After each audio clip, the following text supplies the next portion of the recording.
నమస్కారం సీతారాం గారు. నమస్కారం అండి. దాడులు మీరు ఎంతవరకు దాన్ని ఎవరైనా సరే సాక్షాత్తు ఒక జిల్లా కలెక్టర్ని దాడికి ఆ విధంగా పరిగెత్తించడం లేదంటే కారు మీద దాడి చేయడం వ్యక్తిని డ్రైవర్ని ఏమంటారు మరి మీరు? ఎవరైనా సరే కానీ అధికారుల మీద దాడి చేయడం అనేది కరెక్ట్ కాదు. కానీ ఇక్కడ కలెక్టర్ చెప్పాడు నా మీద దాడి చేయలేదని. పబ్లిక్ గా చెప్పాడు ఆయన. పబ్లిక్ గా వీడియో రికార్డ్ అయ్యి వచ్చింది బయటకు. నా మీద దాడి జరగలేదు అన్నాడు. కాకపోతే దాడి అనేది జరిగితే మటుకు జరిగితే మటుకు తప్పే, కరెక్ట్ కాదు. ఎందుకంటే భౌతిక దాడులు ఎక్కడ కూడా మనం, కానీ వాళ్ళు దీని వెనకాల తర్వాత వాళ్ళు జరిగిన తర్వాత విషయం ఏమైంది, భౌతిక దాడులు కానప్పుడు తలుపులు పాలగొట్టి వాళ్ళని కొట్టి తీసుకుపోవడం కూడా మరి వీళ్ళు చేసింది. దాని తర్వాత ఇప్పుడు దాని వెనకాల ఆ దాడి వెనకాల కావచ్చు, లేదంటే ఎవరైతే సురేష్ కావచ్చు, కొంతమంది వ్యక్తులు అక్కడ భూములు లేవని వాళ్ళందరికీ సంబంధించి బీఆర్ఎస్ పార్టీ వెనకుండి ఇదంతా నడిపించిందని అంటారు. మరి దీనికి మీరే ఉంటారు? చాలా మందికి తెలియని విషయం ఏంటంటే పబ్లిక్ హియరింగ్ అన్నప్పుడు నేను వెళ్తాను, మీరు వెళ్తారు, ఎవరైనా వెళ్ళొచ్చు. మీకు తెలుసో తెలీదో గతంలో జరిగిన పబ్లిక్ హియరింగ్స్లో ఎక్కడ చూసినా కూడా పబ్లిక్ హియరింగ్స్లో ప్రజా సంఘాల వాళ్ళు పార్టిసిపేట్ చేసేవాళ్ళు. బాలగోపాల్ గారు స్వయంగా పార్టిసిపేట్ చేసేవారు. బాలగోపాల్ గారికి అక్కడ భూమి ఉందని వెళ్ళారా? బాలగోపాల్ గారికి అక్కడ భూమి ఉందని వెళ్ళారా? లేదు కదా. సో ఏంటంటే పబ్లిక్ హియరింగ్ అన్నప్పుడు ఎవరు ఎక్కడి నుంచైనా రిప్రజెంట్ చేయొచ్చు. ఒకవేళ మీరు లూజర్ అయితే ల్యాండ్ మీ తరఫున నేను రిప్రజెంట్ చేయొచ్చు, తప్పేం లేదు దాంట్లో. కానీ అంటే చేయొచ్చు, చేసే విధంగా లేదు. ఒక కుట్ర కోణం దాగి ఉంది. ఇవాళ ఫోన్స్ కూడా రెగ్యులర్గా అన్ని కాల్స్ మాట్లాడారు కాబట్టే నరేందర్ రెడ్డి గారికి సంబంధించి ఆయన్ని అరెస్ట్ చేశారు, ఎమ్మెల్సీ గారిని అంటారు.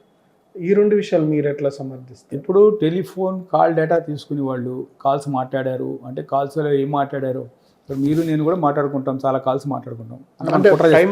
ఎవరు అట్లా కాదు, దాన్ని కుట్రగా చూస్తే కుట్రగానే కనబడుతుంది చూసే విధానం, అంతే కదా. ఎక్స్ప్లెయిన్ చేసి ఉండొచ్చు కదా, వాళ్ళ సమస్యలు చెప్పుకుని ఉండొచ్చు కదా అన్నిసార్లు. సార్ మీరు పట్టించుకోండి సార్, మేము ఇబ్బంది పడిపోతున్నాం, మీరు రండి సార్, మాకు చూడండి సార్ అని చెప్పి ఉండొచ్చు కదా. మాట్లాడారు కాబట్టి కుట్ర జరిగింది అనుకోవడం పొరపాటు. ఎట్లా ఎస్టాబ్లిష్ చేశారు కుట్ర జరిగిందని? మీ దగ్గర రికార్డింగ్ ఉందా? ఏమన్నా టెలిఫోన్ రికార్డింగ్ ఉందా?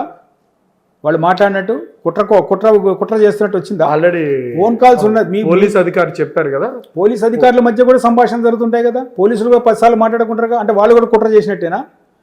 కాదు. ఒక కేసుని ఒక ప్రాథమిక దర్యాప్తు దశలో ఒక ఎమ్మెల్సీ స్థాయి వ్యక్తిని అరెస్ట్ చేయడం అంటే మామూలు విషయం కూడా కాదు. వాళ్ళ దగ్గర మినిమం ఆధారాలు అనేవి ఉంటాయి కదా.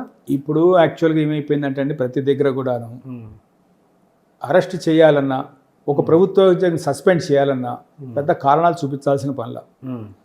తర్వాత అవి ఎంతవరకు చట్టపరంగా న్యాయస్థానంలో నిలుస్తాయన్నది that is a different story. But ఈరోజు మిమ్మల్ని తీసుకుపోవడము, అరెస్ట్ చేయడము, పెట్టడము, అట్లాగే ఒక ప్రభుత్వ అధికారిని సస్పెండ్ చేయడము, ఇవన్నీ మా సాధారణంగా జరుగుతున్నది. నెక్స్ట్ మళ్ళీ అంతే. అంటే మరి ఈ కోవలో కేటీఆర్ గారు కూడా చేరతారా? ఆల్రెడీ దానికి సంబంధించి దస్త్రం గవర్నర్ గారి దగ్గర ఉంది. కేటీఆర్ గారు ఈ పరిస్థితులు దీని గురించే ఆయన ఢిల్లీకి తిరుగుతున్నారు అని చెప్పి రేవంత్ రెడ్డి గారు చెప్తున్నారు.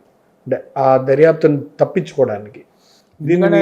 ఆయన నేను ఇక్కడే ఉన్నాను, రండి, ఒకవేళ నన్ను అరెస్ట్ చేయాలని కూడా చేసుకోండి, నేను రెడీగా ఉన్నాను, ఇక్కడ రండి అని చెప్తున్నారు ఆయన. ఇంకా మరి దాన్ని ఢిల్లీ బయలు అక్కడికి వెళ్ళారు. ఆయన వెళ్ళిన పర్పస్ ఆయన ఖట్టర్ గారిని కలవడానికి వెళ్ళారు. ఖట్టర్ గారికి కూడా ఈ అమృత్ స్కీమ్ మీద జరిగిన అవకతవకల గురించి ఒక రిపోర్ట్ ఇచ్చారు. దీని మీద ఇన్వెస్టిగేషన్ చేయండి అని అడిగారు. దానికోసం ఆయన వెళ్ళారు. దానికోసం వెళ్తున్నా అని చెప్పారు. దానికోసం వెళ్ళారు, టైం తీసుకున్నారు, కలిశారు, ఇచ్చారు, వచ్చారు. నేను ఇక్కడే ఉన్నాను, నన్ను వాళ్ళు మలేషియా వెళ్ళిపోయాడు, ఆయన లేడు అన్నారు. నేను ఇక్కడే ఉన్నానని చెప్పి ఆయన తన అవకాశాలు ఉన్నాయంటారు అరెస్ట్ చేసి ప్రశ్నించి ఏదైతే నేను 2 రకాలండి, దీన్ని 2 రకాలుగా చూడాలి. ఒకటి, ఇప్పుడు మిమ్మల్ని నేను ఇబ్బంది పెట్టాలనుకున్నాను, నాకు అధికారం ఉంది, నేను మిమ్మల్ని ఇబ్బంది పెట్టాలనుకున్నాను. ఇబ్బంది పెట్టాలి అనుకున్నప్పుడు ఏదో రకంగా ఇబ్బంది పెట్టచ్చు. ఇబ్బంది పెట్టాలి అనుకుంటే ఇంటెన్షనల్గా, అన్ఇంటెన్షనల్గా జరిగేదానికి మనం ఏం చేయలేము. రెండోది, తప్పు చేసి నేను తప్పు చేయలేదు, మీరు నన్ను అరెస్ట్ చేస్తా అంటే చేయండి, నేను న్యాయస్థానంలో ఫైట్ చేస్తా అని చెప్తున్నారు కదా ఆయన. అరెస్ట్ చేస్తే దాని పర్యవసానం ఎట్లా ఉంటుందో వాళ్ళే చూస్తారు, తెలుస్తుంది. స్తంభిస్తారా తెలంగాణ? స్తంభిస్తారా? ప్రజలు ప్రజల్లో ఇది మనం ఉన్నది ప్రజాస్వామ్యంలో ఉన్నాము. ప్రజలు ఏ రకంగా తిరగబడతారు, ఏం తిరగబడతారు, ఏ రకంగా వ్యతిరేకిస్తారు, ఏ రకంగా దీన్ని స్వాగతిస్తారా లేకపోతే వ్యతిరేకిస్తారా, ఇవన్నీ కూడా అంటే ప్రజలు. ఓకే సార్, నమస్కారం.